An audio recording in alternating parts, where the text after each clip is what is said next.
Assalamualaikum warahmatullahi taala wabarakatuh, Bapak Ibu yang kami hormati. Sekarang saya akan menyampaikan alur pelayanan pemeriksaan swab antigen di patologi klinik. Bapak Ibu bisa menyampaikan hal ini ke mahasiswa Bapak Ibu sehingga mahasiswa Bapak Ibu dapat memahami dan tidak ada miss pada saat mereka akan melaksanakan pemeriksaan swab antigen di patologi klinik RSUD Dr. Haji Darmo. Baik,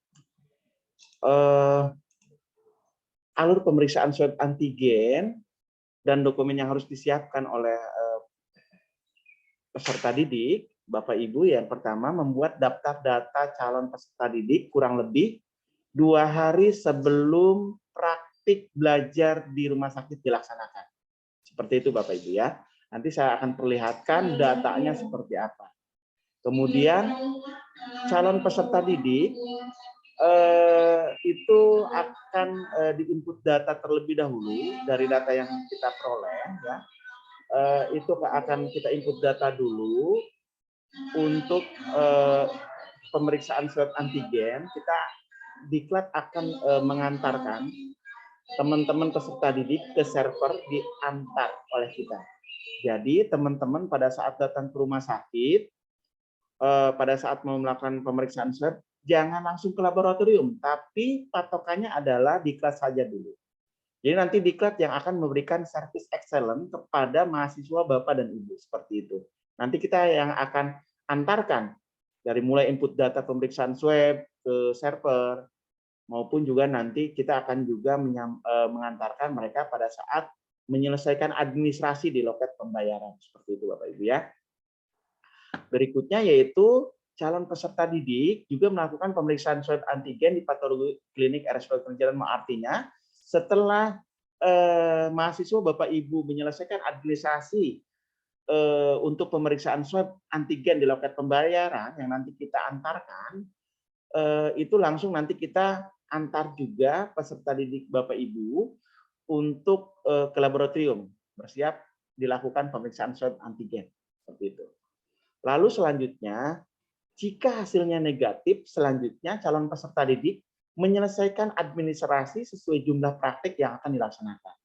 Jadi nanti kalau hasilnya negatif Bapak Ibu, calon peserta didik itu harus menyelesaikan administrasi sesuai jumlah praktik yang akan dilaksanakan. Nah, setelah hasilnya negatif, sudah dibawa, kemudian juga administrasi untuk praktik sesuai dengan jumlah harinya sudah diselesaikan, maka peserta didik akan kembali ke diklat untuk menukarkan hasil swab negatif dan bukti administrasi dengan ID card, di mana ID card ini adalah salah satu ID yang nanti bisa dipahami oleh seluruh pendidik klinis di RSUD Dr. Haji Darmo, bahwa mereka berhak masuk ke ruangan, mereka juga telah dinyatakan swab antigennya negatif, dan administrasi mereka sebelum berpraktik telah selesai, seperti itu. Jadi itu adalah ID card. ID card itu memiliki makna ya Bapak Ibu, seperti itu.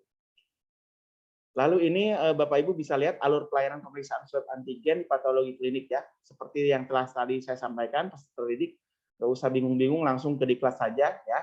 Itu ke diklat, lalu nanti oleh teman-teman diklat akan diantar untuk input data ya, input data.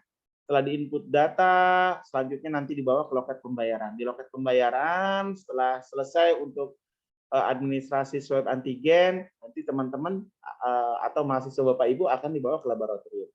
Di laboratorium nanti kalau hasilnya positif ya tanpa gejala, anjuran isolasi mandiri. Tapi kalau hasilnya positif dengan gejala, artinya nanti mahasiswa Bapak Ibu akan dianjurkan dirawat. Tetap kita akan komunikasikan informasi ini kepada Bapak dan Ibu, seperti itu. Ini sudah terjadi ya Bapak Ibu ya.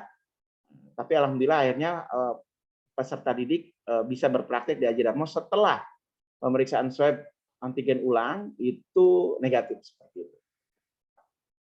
Kalau hasilnya negatif, kembali lagi nanti kita antarkan peserta didik ya, kita input lagi, kita persiapkan untuk input administrasi sesuai dengan jumlah hari prakteknya, nanti kita antarkan lagi ke loket pembayaran. Seperti itu. Nanti di loket pembayaran, setelah selesai semua, teman-teman peserta didik membawa bukti administrasi praktek telah diselesaikan dan hasil swab negatif, di salah sindikat nanti teman-teman peserta didik akan diberikan ID card. Seperti itu sebagai nanti kunci masuk ke lahan praktek masing-masing sesuai dengan stase yang telah ditetapkan oleh institusi pendidikan. Seperti itu Bapak Ibu. Nah ini Bapak Ibu, data yang harus disiapkan 2 hari sebelum berpraktek ya. Membuat daftar data calon peserta didiknya seperti ini. Ada nomor, ada nama, kemudian ada nomor NIK, lalu ada nomor NIM, tempat tanggal lahir, alamat rumah, dan alamat kampus. Untuk foto, boleh Bapak Ibu nggak perlu dimasukin foto, nanti peserta didiknya diminta untuk mempersiapkan foto ukuran 3x4 dengan background merah. Seperti itu. Ya, seperti ini ya. Baik Bapak Ibu. Nanti ini salah satu buktinya ya, bukti kalau udah menyelesaikan administrasi untuk pemeriksaan swab antigen. Nanti kita antarkan ke loket pembayaran. Ini di inputnya oleh server seperti itu. Nah, nanti diantar ke sini ke laboratorium. Ini laboratoriumnya ya Bapak Ibu. Nah, ini mahasiswa yang sedang menunggu antrian untuk dilakukan pemeriksaan swab antigen. Selanjutnya nanti kalau hasilnya negatif seperti halnya yang telah tadi saya sampaikan, ini mereka menyelesaikan administrasi sesuai jumlah praktik seperti itu ya. Oke. Lalu selanjutnya nanti kalau hasilnya negatif kan dibawa nih sama teman-teman peserta didik berikut dengan administrasi yang telah diselesaikan tadi. Nanti berikutnya peserta didik akan kita bawa kembali ke instalasi diklat ya, ke diklat kembali untuk diberikan ID card gitu loh. Boleh dari pendidikan ataupun langsung ke peserta didik. Nanti kita langsung akan berikan. Seperti itu Bapak Ibu ya. Baik, ini ID card-nya, contoh ID card-nya seperti ini Bapak Ibu. Nanti kita akan berikan fotonya, nanti kita tempel ya, seperti itu. Nah, upayakan peserta didik memiliki kartu Indonesia Sehat Bapak Ibu ya. Dikarenakan apa? Harapan kita adalah pada saat nanti teman-teman mengalami kejadian yang tidak diharapkan, sakit pada saat praktik, ataupun di tengah jalan ada hal-hal yang tidak diharapkan, mudah-mudahan kita dengan adanya kartu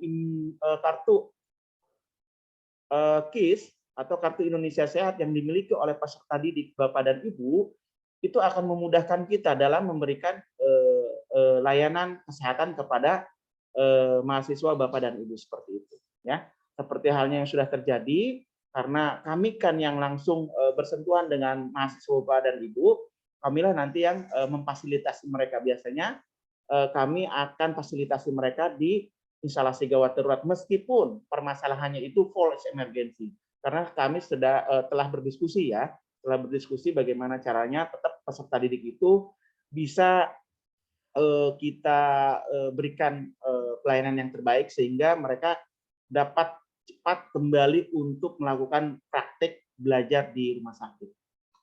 Demikian Bapak Ibu. Setelah mereka lengkap ya, ini teman-teman peserta didik berikutnya bersiap untuk mengikuti orientasi. Adapun nanti orientasi seperti apa, materi apa yang diberikan nanti pada link berikutnya ya Bapak Ibu ya, agar Bapak Ibu tidak terlalu lama untuk menyimak